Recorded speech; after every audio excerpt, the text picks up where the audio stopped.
With just hours to go before President Trump and Russian President Putin travel to meet one another for a face-to-face summit, today, President Trump tells reporters in the Oval Office he thinks Putin will make peace. He said the same about Ukrainian President Zelensky. Still, whether the summit can bring about an end to the unending and horrific fighting in Ukraine remains a big uncertainty. White House Correspondent Owen Jensen reports. Owen? Monse, good evening to you. When President Donald Trump arrives in Anchorage, Alaska tomorrow, it could be a key moment in the war in Ukraine, or it could go nowhere fast.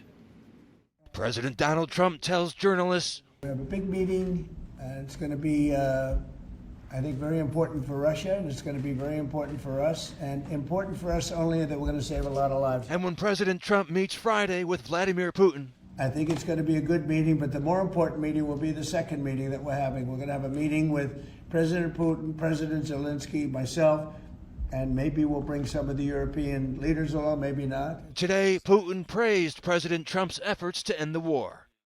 To tell you about the stage we are at with the current American administration, which, as everyone knows, is making, in my opinion, quite energetic and sincere efforts to stop the hostilities, stop the crisis, and reach agreements that are of interest to all parties involved in this conflict. Speaking at the State Department, Secretary of State Marco Rubio said President Trump is the president of peace. He wants that war to end. He's going to do everything he possibly can. If he sees an opportunity to talk about achieving peace, he's going to pursue it.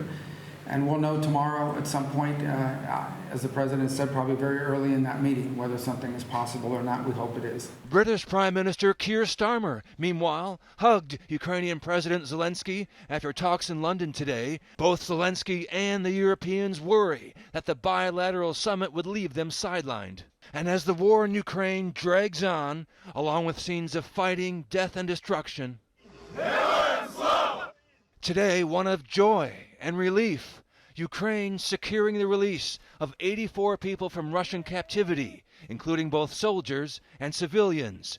Ukrainian POWs arriving in buses and greeting each other.